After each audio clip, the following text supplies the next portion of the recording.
Today, we explore the story of John Stephen Raymond Simon and his formal demand to the state of California.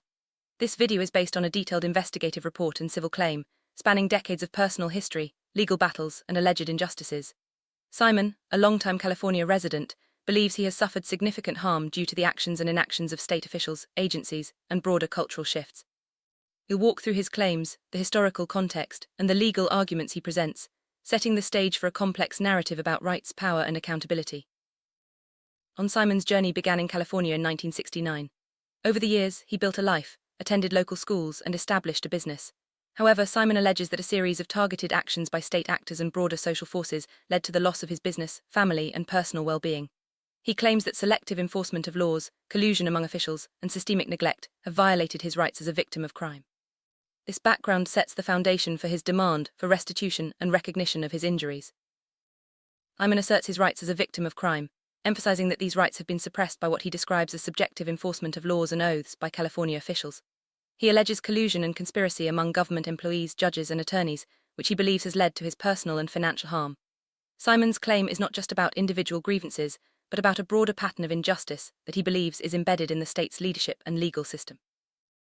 Central theme in Simon's letter is his belief that California's leadership has failed to protect its citizens from domestic threats and has neglected its constitutional duties. He specifically points to the concept of sanctuary city policies, which he argues are unconstitutional and have contributed to his injuries. Simon links these policies to broader issues of government oversight, abuse of power, and the influence of religious and charitable organizations in state affairs. Understand his grievances, Simon provides a detailed historical context, tracing California's cultural and political changes from the 19th century to the present. He discusses the influence of the Catholic Church, the impact of migration, and the evolution of state policies. Simon believes these historical shifts have contributed to the current environment in which he feels his rights have been violated and his life upended. Simon argues that California underwent significant cultural changes, particularly from the 1930s onward. He points to the growing influence of Mexican Catholic culture and the Catholic Church in politics and education. According to Simon, these changes conflicted with the principles of a constitutional republic and contributed to the suppression of certain communities, including his own. Simon details his personal history, including his education in Los Angeles County Public Schools and his later achievements, such as obtaining a California state contractor's license. He believes his background and experiences have given him the objectivity to assess the injustices he claims to have suffered. This personal narrative is central to his demand for recognition and restitution. Simon describes a period beginning in his late 30s when he believes he and his family became targets of a coordinated effort to undermine his business, separate him from his children, and force him into social and economic isolation. He alleges unauthorized entry into his home and business, psychological manipulation, and systematic removal of his means of self-sufficiency. Striking part of Simon's argument is his assertion that California's political trajectory has been shaped by what he calls a coup d'état. He suggests that decades of leadership by certain groups have led to a redistribution of power, with lasting consequences for the state's direction and for individuals like himself. Simon draws parallels between historical events and his own experiences, framing his injuries as part of a larger political and cultural upheaval. Simon references Governor Culbert Olson as a key figure in identifying cultural change in California, particularly the influence of the Catholic Church and the integration of religious ceremonies into public education. He argues that these changes set the stage for ongoing conflicts between traditional beliefs and constitutional principles, ultimately impacting his own life and rights. Delving deeper, Simon discusses the 1887 canonical coronation of Our Lady Guadalupe and its significance in California's religious and political landscape. He speculates on the motives behind this event and its long-term effects, including the establishment of networks that, in his view, contributed to the current state of affairs and his personal grievances.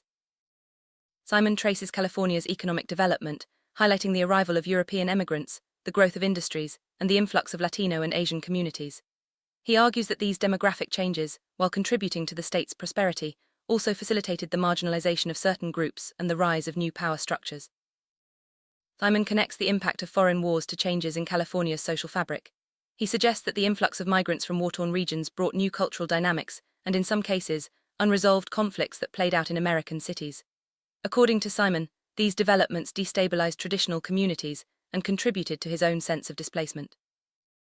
Simon observes that Mexican Catholic culture became increasingly dominant in Southern California, particularly in Los Angeles. He references Governor Olson's concerns about the influence of religious ideology on politics and education, arguing that these trends have had lasting effects on the state's governance and social cohesion. Simon discusses the complexities of Latino identity in California, noting that many who identify as Latino are of Spanish European descent. He argues that the rapid growth of Latino and Asian populations has created a new cultural phenomenon, one that is still finding its place in American society, and in his view, has contributed to instability and conflict. Simon provides a historical overview of treaties, such as the Treaty of Guadalupe Hidalgo and the Treaty of Cordoba, emphasizing the contested nature of California's territory. He suggests that unresolved issues from these treaties continue to influence state and national politics, shaping the environment in which his grievances have arisen. Simon examines the effects of the Industrial Revolution on California and Mexico, highlighting financial instability, competition for resources, and the emergence of new political factions.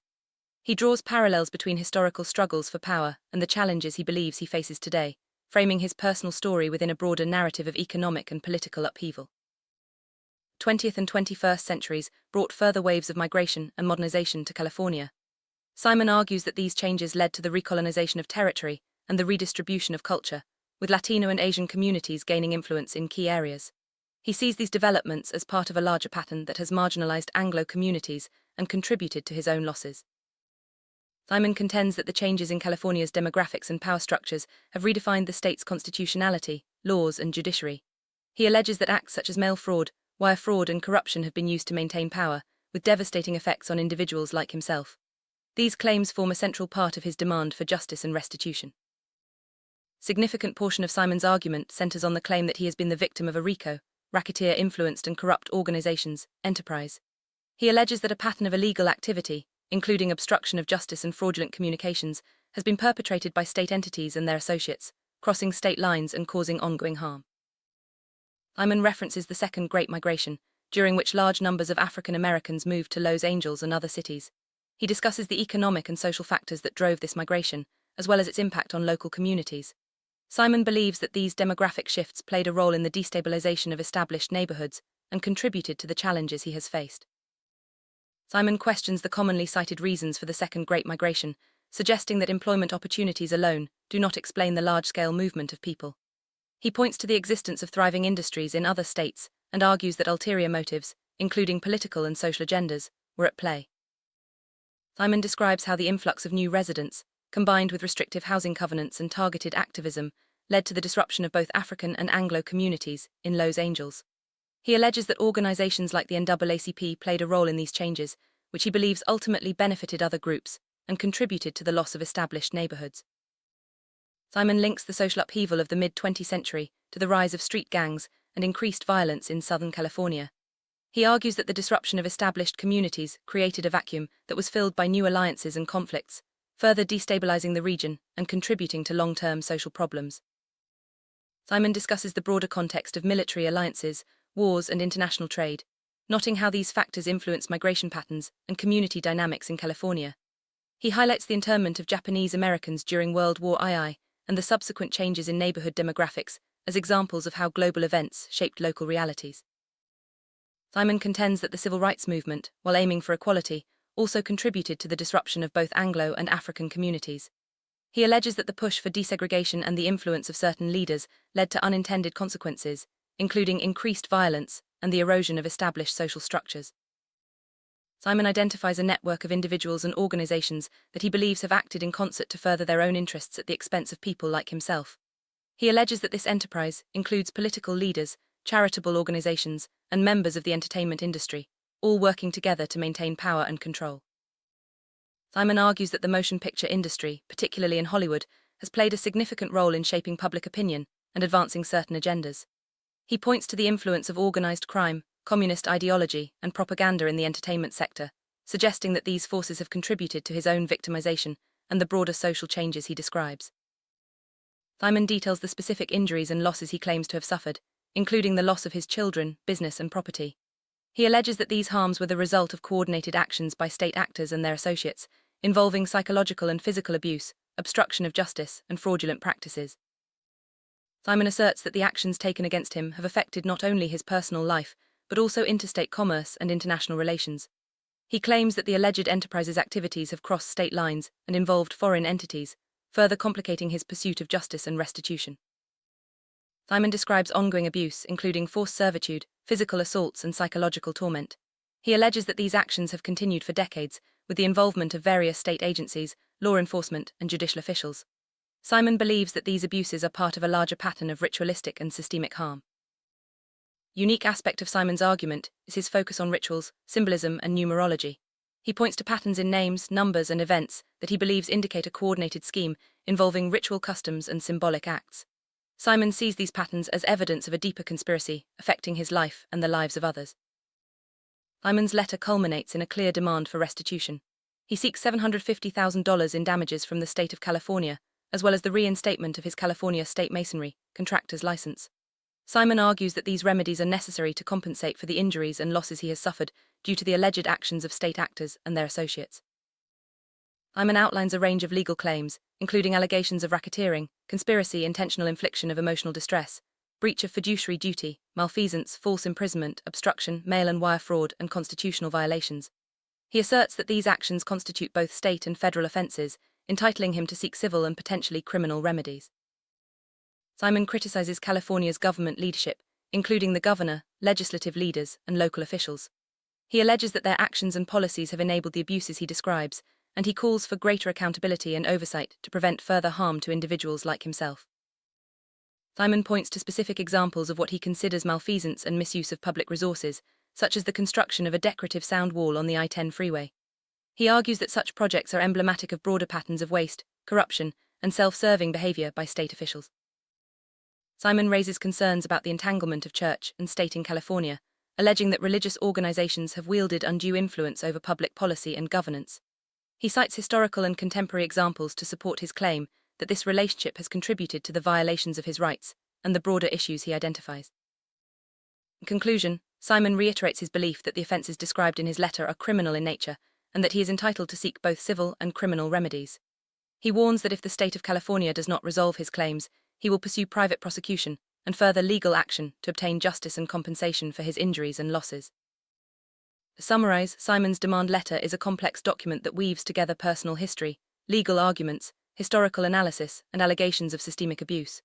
He seeks recognition of his injuries, accountability from state actors, and meaningful restitution for the harm he claims to have suffered over decades. Simon's story raises important questions about justice, accountability, and the role of government in protecting individual rights. Whether or not one agrees with all of his claims, his demand letter highlights the challenges faced by individuals seeking redress for perceived wrongs and the complexities of navigating the legal and political systems. Beyond Simon's individual case, his letter invites viewers to consider the broader implications of unchecked power, cultural change, and the intersection of law, politics, and personal rights. It serves as a reminder of the importance of transparency, oversight, and the ongoing struggle to balance competing interests in a diverse society. Simon's demand letter is ultimately a call for reform. He urges state officials to address the systemic issues he identifies, to provide fair compensation for injuries, and to ensure that similar abuses do not occur in the future. His story underscores the need for vigilance and advocacy in the pursuit of justice. Despite the hardships he describes, Simon's narrative is also one of resilience. He continues to fight for his rights, to document his experiences, and to seek redress through legal and public channels. His persistence serves as an example of the enduring human spirit in the face of adversity. As we conclude this exploration of John Simon's demand letter, we are left with many questions about justice, power, and the role of the individual in challenging systemic wrongs. Simon's story is a testament to the complexity of legal and social struggles and the importance of continued dialogue and advocacy for those who feel unheard. The journey of John Stephen Raymond Simon is ongoing. His demand for justice and restitution continues to unfold, reminding us that the pursuit of fairness and accountability is a continuous process. As society evolves, so too must our commitment to upholding the rights and dignity of every individual.